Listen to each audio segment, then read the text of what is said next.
السلام علیکم ورحمۃ اللہ وبرکاتہ۔ الحمد للہ والصلاة والسلام علی رسول اللہ، اما بعد۔ محترم سامعین کرام اور خواتین اسلام، سورہ طلاق کی ایک آیت کریمہ ہے۔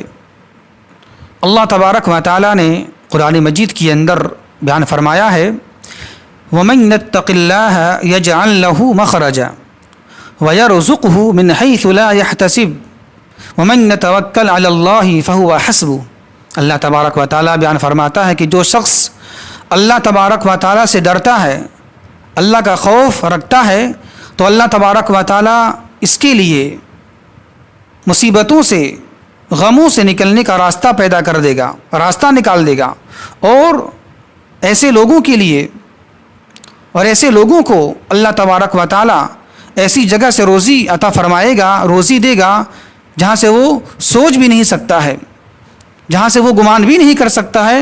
اللہ تبارک و تعالی اسے روزی وہاں سے عطا فرمائے گا، وہاں سے روزی دے گا۔ اس کے بعد اللہ تبارک و تعالی بیان فرماتا ہے، وَمَن يَتَوَكَّلْ عَلَى اللَّهِ فَهُوَ حَسْبُهُ، کہ جو شخص اللہ تبارک و تعالی پر کامل بھروسہ کرتا ہے تو اللہ تبارک و تعالی اس کے لیے کافی ہو جاتا ہے۔ یہ ہے آیت کریمہ سورہ طلاق کی۔ آئیے محترم سامعین، اس آیت کریمہ کی روشنی میں ہم ایک واقعہ دیکھنا چاہیں گے کہ دیکھیں ذرا آپ کہ جو شخص اللہ پر بھروسہ کر لیتا ہے اور اللہ سے ڈرتا ہے، تو ذرا دیکھیں آپ، اللہ تبارک و تعالیٰ اسے ایسی جگہ سے روزی عطا فرماتا ہے جہاں سے وہ سوچ بھی نہیں سکتا ہے، گمان بھی نہیں کر سکتا ہے۔ حضرت عفان بن مسلم رحمۃ اللہ علیہ کا ایک واقعہ ہے۔ یہ اپنے زمانے کے ایک بہت بڑے امام تھے، محدث تھے، اور یہ بصرہ کے رہنے والے تھے۔ ان کے زمانے میں خلیفہ مامون رشید ایک بادشاہ گزرا ہے۔ خلیفہ مامون رشید کے زمانے میں فتنہ خلق قرآن کا فتنہ اٹھا۔ خلق قرآن کا فتنہ کیا ہے؟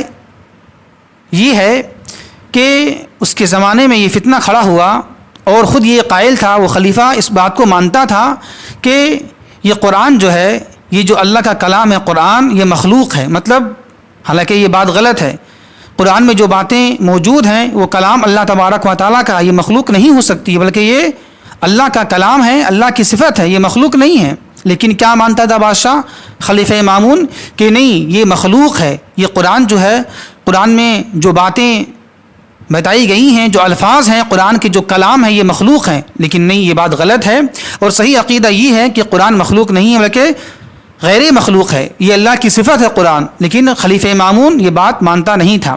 تو اب اس نے کیا کیا؟ اس نے یہ اعلان کروا دیا اپنی خلافت میں کہ اب جتنے بھی علماء ہیں ہماری خلافت میں، جو بھی اس عقیدے کو نہیں مانے گا، یعنی جو یہ عقیدہ اختیار نہیں کرے گا کہ یہ قرآن، یہ کلام مخلوق ہے، اس کی جو آمدنی ہے، اس کی جو تنخواہ ہے، وظیفہ ہے، اس کو بند کر دیا جائے۔ تو اس کے جو گورنر تھے، اس نے اعلان کر دیا سارے لوگوں میں کہ جو بھی اس عقیدے کو نہیں مانے گا، جو عقیدہ خلیفہ مامون کا ہے وہ نہیں مانے گا، اس کی تنخواہ اور ماہانہ وظیفہ بند کر دیا جائے گا۔ تو انہی بہت سارے علماء میں سے، بہت سارے امام میں سے کون تھے؟ حضرت عفان بن مسلم رحمۃ اللہ علیہ۔ تو ان کے پاس خلیفہ مامون رشید کا ایک گورنر آیا اور سفارش کیا کہ دیکھیں حضرت اور شیخ، کہ دیکھیں اگر آپ اس عقیدے کو نہیں مانیں گے تو آپ کی تنخواہ جو ہے ماہانہ اور جو وظیفہ کو دیا جاتا ہے 500 روپے، وہ نہیں دیا جائے گا۔ تو آپ یہ کریں، آپ اس کو مان لیجیے۔ آپ اگر نہیں کریں گے، نہیں مانیں گے آپ اس عقیدے کو، تو آپ کا جو وظیفہ ماہانہ ملتا ہے 500، وہ نہیں ملے گا۔ تو کیا جواب دیا؟ ذرا سوچیں آپ اور ذرا غور کریں آپ، پہلے کی سلف صالحین، ہمارے اسلاف کتنے پکے تھے عقیدے میں، اور ان کا کتنا بھروسہ تھا، کتنا تقویٰ تھا اللہ تبارک و تعالیٰ کے تعلق سے، اور کتنا وہ کامل بھروسہ اللہ پر رکھتے تھے۔ انہوں نے کیا جواب دیا؟ جب گورنر نے یہ کہا کہ مان لیجیے آپ، اگر نہیں مانیں گے تو آپ کا ماہانہ وظیفہ بند کر دیا جائے گا، تو انہوں نے کیا جواب دیا؟ بلکہ جواب میں قرآن کریم سورہ زاریات کی ایک آیت کریمہ کی تلاوت کی ان کے سامنے، کیا وَفِي السَّمَاءِ رِزْقُكُمْ وَمَا تُوعَدُونَ، کہ تمہارا رزق، تمہاری روزی تو آسمان میں ہے، یعنی روزی کا فیصلہ آسمانوں میں ہوتا ہے، اللہ تبارک و تعالیٰ کرتا ہے۔ دنیا میں جتنے بھی جاندار ہیں، انسان ہو یا حیوان ہو، جو بھی ہوں، اس کی روزی کا فیصلہ، اس کی رزق کا فیصلہ اللہ تبارک و تعالیٰ آسمانوں میں کرتا ہے۔ تو یہ فیصلہ دنیا والے کرنے والے نہیں ہیں، میری روزی بند کب ہوگی، کب نہیں ملے گی، کتنا ملے گی، کتنا نہیں ملے گی، یہ فیصلہ اللہ کے ہاتھ میں ہے، یہ فیصلہ کسی بادشاہ کے ہاتھ میں نہیں ہے۔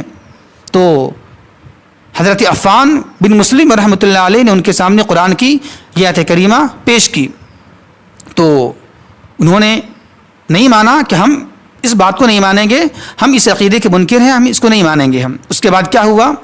تو جب نہیں مانا تو پھر کیا ہوا؟ ان کا جو ماہانہ وظیفہ تھا اور تنخواہ تھی 500 بند کر دیا گیا۔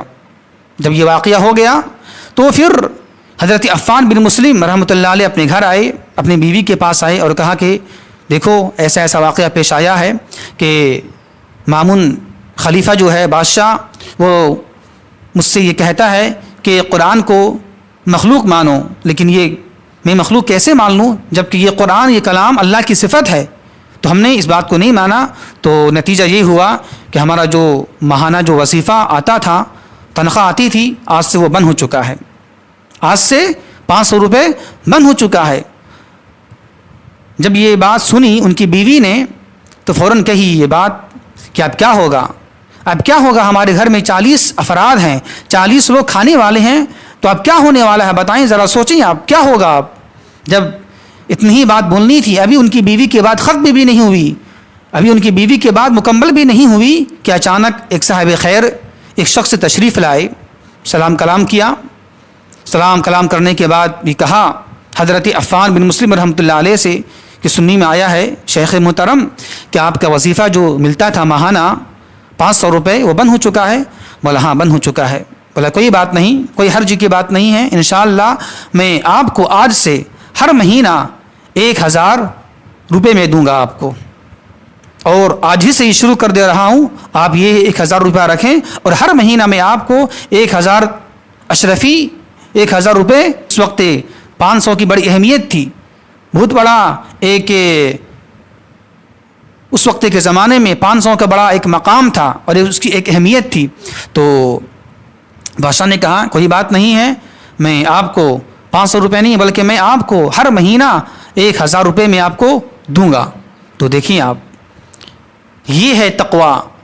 ایک طرف سے راستہ بند ہو گیا، لیکن دیکھیں دوسری طرف سے اللہ نے راستہ کھول دیا۔ تو یہ ہے تقوی اور خوف الہی۔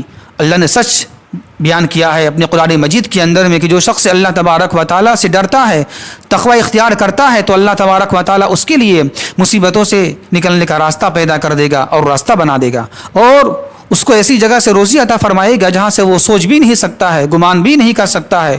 اور جو شخص اللہ پر بھروسہ کر لے گا، اللہ اس کے لیے کافی ہو جائے گا۔ تو دیکھیں آپ، اس واقعے میں ہمیں یہ سبق ملتا ہے اور یہ درس ملتا ہے کہ ہمیں حلال کی روزی کمانی چاہیے، حرام روزی سے پرہیز کرنا چاہیے، کیونکہ اگر ہم حرام روزی کمائیں گے یہ سوچ کر کہ روزی زیادہ میری ہو جائے گی، ہم زیادہ کما لیں گے، تو ایسا نہیں ہو سکتا ہے۔ جتنا روزی اللہ نے لکھا ہے آپ کی تقدیر میں، آپ کی قسمت میں، اتنی روزی مل کر رہے گی۔ تو کیوں نہیں ہم حلال راستہ اختیار کریں، حرام سے پرہیز کریں، اور جب حلال راستہ اختیار کریں گے، ہم اللہ سے ڈریں گے ہم، تو اللہ تبارک و تعالی ہمیں ایسی جگہ سے روزی عطا فرمائے گا، روزی دے گا جہاں سے ہم سوچ بھی نہیں سکتے ہیں، گمان بھی نہیں کر سکتے ہم۔ تو دیکھیں آپ، اس واقعے سے ہمیں یہ پیغام ملا اور یہ سبق ملا کہ جو لوگ اللہ سے ڈرنے والے ہیں، اللہ کا خوف رکھنے والے ہیں، اللہ ان کو ایسی جگہ سے روزی عطا فرماتا ہے کہ جہاں سے وہ گمان بھی نہیں کر سکتے ہیں، وہ سوچ بھی نہیں سکتے ہیں۔ تو ہمیں چاہیے کہ ہم اللہ کا خوف اپنے دلوں کے اندر پیدا کریں اور ہم حرام راستہ اختیار نہ کریں، حلال راستہ اختیار کریں گے تو اللہ تبارک و تعالی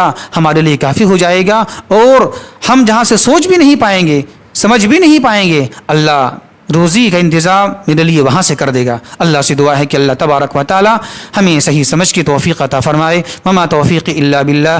السلام علیکم ورحمۃ اللہ وبرکاتہ۔